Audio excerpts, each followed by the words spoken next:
চলতেছে তামাম দুনিয়ার মধ্যে ইসলাম মুসলমান থাকবে কি থাকবে না প্রশ্নের সৃষ্টি হয়েছে। আজকে মুসলমানদেরকে নাস্তিক বানাবার এমন কোন অপকৌশল নাই যা ব্যবহার করা হচ্ছে না। সংস্কৃতি, শিক্ষা সব জায়গাতেই নাস্তিকতার প্রভাব, যেন মুসলমান জন্ম থেকে নষ্ট হয়ে যায়। যে জমানায় মুসলমান ইসলামকে পছন্দ করে না, বরং নামধারী মুসলমান ইসলামের সবচেয়ে বড় দুশ্মন হয়ে গেছে। যে জমানায় আংশিক দিন পালন করার পরেও পরিপূর্ণ দিন পালন করার ঢেকুর তুলে পালন করে, আংশিক ঢেকুর তুলে আমার চেয়ে বড় দিনদার গোটা দুনিয়াতে নেই, সবচেয়ে আমি বড় দিনদার।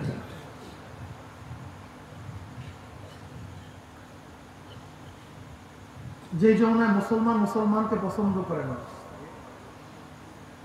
সেই মুহূর্তে আল্লাহ পাক রব্বুল আলামিন আপনাকে আমাকে কোরআন ও হাদিসের মজলিসে আলেম উলামা মুমিন মুত্তাকিন জাকিরিন শাকিরিনদের গুরুত্বপূর্ণ এক দামি অনেক দামি মজলিসে আসার বসার বলা শোনার তৌফিক আল্লাহ পাক দান করছেন। শুকরিয়াতান সবাই বলে আলহামদুলিল্লাহ। মজলিস অনেক গুরুত্বপূর্ণ, জিকিরের মজলিস অনেক গুরুত্বপূর্ণ। এখানে সব দামি মানুষ। কি মানুষ ভাই? অনেক দামি। আপনারা দুনিয়ার মধ্যে দামি মানুষের রিসিপশন জানায়, গার্ড অফ অনারের ব্যবস্থা করে, আতর গোলাপ ফুল ছিটাতে থাকে, তার আলোচনা গোটা এলাকার মধ্যে ছড়িয়ে পড়ে। অমুক দেশের প্রেসিডেন্ট আসছে, গোটা এরিয়া প্রশাসন ঘিরিয়া ফেলায়, নাকি ভাই? আপনারা দামি হওয়ার কারণে গোটা এরিয়াকে ফেরেশতারা ঘিরিয়া ফেলে। দুনিয়ার দামি মানুষের উপরে আতর গোলাপ ছিটাতে থাকে, আপনাদের উপর খুব আল্লাহ পাক নিজে রহমত এবং সাকিনা বর্ষণ করতেছে। দুনিয়ার মানুষের আলোচনা মানুষ করে, আপনারা এত দামি, খোদ আল্লাহ পাক রব্বুল আলামিন আপনাদের আলোচনা ফেরেশতাদের মধ্যে শুরু করেছেন। وعن أبي هريرة رضي الله تعالى عنه وعن أبي سعيد الخدري رضي الله تعالى عنه أنهما شهدا على رسول الله صلى الله عليه وسلم أنه قال لا يقعد قوم يذكرون الله تعالى إلا حفتهم الملائكة وغشيتهم الرحمة ونزلت عليهم السكينة وذكرهم الله في من عنده رواه مسلم। দেখেন, এলাকার কেউ ভালো কাজ করলে গোটা এলাকার মানুষ তাকে নিয়ে গর্ব করে। প্রতিষ্ঠানে কেউ ভালো রেজাল্ট করলে উস্তাদ অন্যান্য ছাত্র তাকে নিয়ে গর্ব করে। সন্তান ভালো কাজ করলে বাবা মা তাকে নিয়ে গর্ব করে। আপনারা এত ভালো কাজ করছেন, খুব আল্লাহ পাক রব্বুল আলামিন আপনাদেরকে নিয়ে গর্ব করেন। وعن معاوية رضي الله تعالى قال خرج رسول الله صلى الله عليه وسلم على حلقة من أصحابه قال ما أجلسكم؟ قالوا جلسنا نذكر الله ونحمد على ما هدانا الإسلام ومن به علينا قال الله ما أجلس ذلك؟ قالوا الله ما أجلس ذلك؟ قال رسول الله صلى الله عليه وسلم أما إني لم أستحفظكم تحمة لكم ولكن آتاني جبرائيل فأخبرني أن الله يبارك في الملائكة رواه مسلم। এই মজলিস অনেক গুরুত্বপূর্ণ, অনেক দামি। কেমন দামি? এখানে এসেছিলাম গুনাহ নিয়ে, আল্লাহ যদি কবুল করে এখান থেকে বিদায় হবো, গুনাহ সাফ করে। খালি নেকে আসছিলাম, নেকের পোটলা ভারী করে এখান থেকে বিদায় হবো। এই যে একবার সুবহানাল্লাহ পড়ছেন, পড়ার সাথে সাথে আমলনামায় 1000 নেকি লেখা হয়ে গেছে, 1000 গুনাহ ঝরে গেছে। ইন্নাল হাসানাতি ইউযহিবনা সাইয়্যাত। ন্যাক গুনাহকে এমন ভাবে মিটায়া দেয় মনে হয় সে কোনোদিন গুনাহ করেই নাই। এই মজলিস অনেক গুরুত্বপূর্ণ, অনেক দামি। খুব সংক্ষিপ্ত সময় কিছু আলোচনা করবো। আমি তো ইসলামের গোটা বিষয়ে এই 1 ঘন্টা 1.25 ঘন্টার মধ্যে আলোচনা করতে পারবো না। না সময় আছে না এলেম আছে, দুইটার অভাব। সামান্য কিছু সময় একটু বরং উৎসাহিত করার জন্য দিনের মেজাজ পয়দা করার জন্য আলোচনা করবো। এই না মানে যে গোটা ইসলাম আপনাকে শিখাই দেবো, গোটা দিনের আলোচনা এখানে হবে, এটা সম্ভব নাকি বলেন? এটা সম্ভব। এখানে আসছি কেন? এখানে আসছি মাওলাকে পাওয়ার জন্য। মাওলাকে পাওয়ার জন্য যারা আসছেন তারা মাওলাকে পেয়েই যাবে। আল্লাহ তাআলার ওয়াদা, আল্লাযীনা জাহাদু ফীনা লানাহদিয়ান্নাহুম সুবুলানা। যারা মাওলাকে পাওয়ার জন্য চেষ্টা করবে, সাধনা করবে, কোশিশ করবে। এখানে কি এমনি এমনি চলে আসছেন? কারোর দোকান বন্ধ করতে হয়েছে, কারোর অর্থ খরচ করতে হয়েছে, হাজারা ঝামেলাকে পদদলিত করতে হয়েছে, সমস্ত সমস্যা উপেক্ষা করে মন চায় না, নফস চায় না, লাঠি মেরে নফসের কপালের মধ্যে এখানে হাজির হয়ে গেছে। এই যে চেষ্টা সাধনা, যে ব্যক্তি মাওলাকে পাওয়ার জন্য চেষ্টা করবে, সাধনা করবে, কোশিশ করবে, মাওলাকে পাওয়ার একটা রাস্তা নয়, সাবিলের বহু বছর সুবুল, আল্লাহকে পাওয়ার আমার মাওলা বহুত রাস্তা খুলে দেবেন।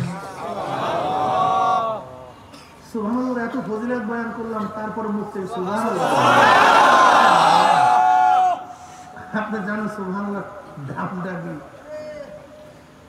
সুলাইমান নবী আলাইহিস সালাতু ওয়াস সালাম তখতে সুলাইমানিতে ঘুরতেছেন, শাহ উঠতেছেন। তো বুঝেন শান শওকতের অবস্থাটা কি?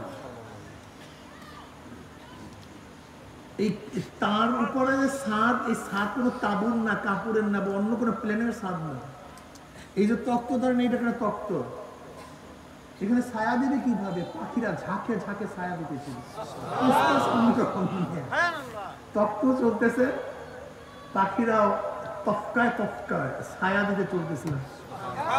দৃশ্যটা কেমন মনে হয়? আজীব এক দৃশ্য। তক্তের ছায়া এক মোমেন্ট পিছু করে পড়ে গেছে, এরকম তক্ত যায়, ছায়া পড়ছে। এই যে ছায়া পড়ছে, কৃষক ফাওরান তক্তের দিকে তাকায় বলছে সুবহানাল্লাহ। আল্লাহ পাক ইবনে দাউদকে কি ইজ্জত দান করছেন, কি মর্যাদা দান করছেন, কি দামি বানায় দিয়েছেন। এই আওয়াজ সুলাইমান নবী আলাইহিস সালাতু ওয়াস সালাম কানের মধ্যে ঢুকছে। উনি ফাওরান আবার জবাব দেয়, শোনো সে আল্লাহর মুমিন, আল্লাহ পাক আমাকে যে দামি বানাইছেন, যে মর্যাদা দান করছেন, এর চেয়ে বেশি দাম তোমার একবার সুবহানাল্লাহ। বলে কেন? শোনো, আমার তখ্ত, আমার বাদশাহী, আমার শান শওকত, যাহা কিছু সব আমার হায়াতের সাথে সম্পৃক্ত। আমি আছি, তখ্ত আছে, আমি নাই, তখ্ত নেই, মুসাল্লাটিও নেই, সালেহ আলাইহিস সালাতু ওয়াস সালামের পুষ্টিও নেই। তাদের সাথে সম্পৃক্ত। কিসের সাথে? আমার হায়াতের সাথে সম্পৃক্ত। আমার ইজ্জত, আমার বাদশাহী, যা কিছু দেখো সব আমার হায়াতের সাথে সম্পৃক্ত। আমিও নাই, কিছু নেই, কিন্তু তুমি যে সুবহানাল্লাহ পড়ছো, এর কোনো মৃত্যু নেই। মুহূর্তের সময় সুবহানাল্লাহ তোমার কাছে হবে, কবরে গিয়ে দেখো সুবহানাল্লাহ কাছে, কিয়ামতের ময়দানে দেখবো সুবহানাল্লাহ, মিজানের মধ্যে। وعن أبي بكر رضي الله عنه قال قال رسول الله صلى الله عليه وسلم صلى الله عليه وسلم পড়বেন, আমার নবীকে আল্লাহ পাক এত বেশি মোহাম্মত করেন, এত বেশি ভালোবাসে, আপনি নবীর উপরে দুরূদ পড়বেন একবার, আমার মাওলা রহমত নাযিল করবে 10 বার। এরপর পড়বেন না সাল্লাল্লাহু আলাইহি ওয়াসাল্লাম।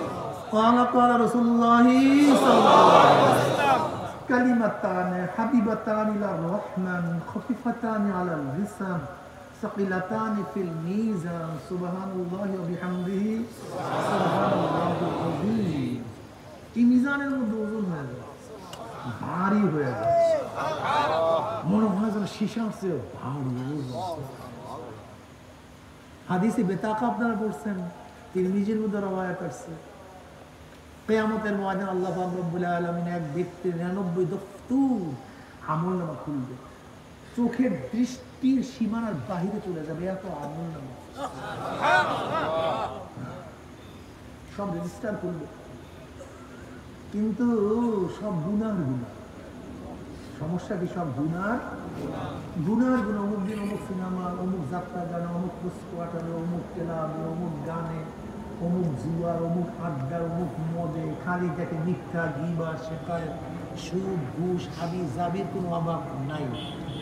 কি মনে করেন আল্লাহ যদি সামনে দফতুর এত খুলে আর সব যদি গুনাহ হয়, তো কিয়ামতের মধ্যে ব্যক্তির অবস্থাটা কি?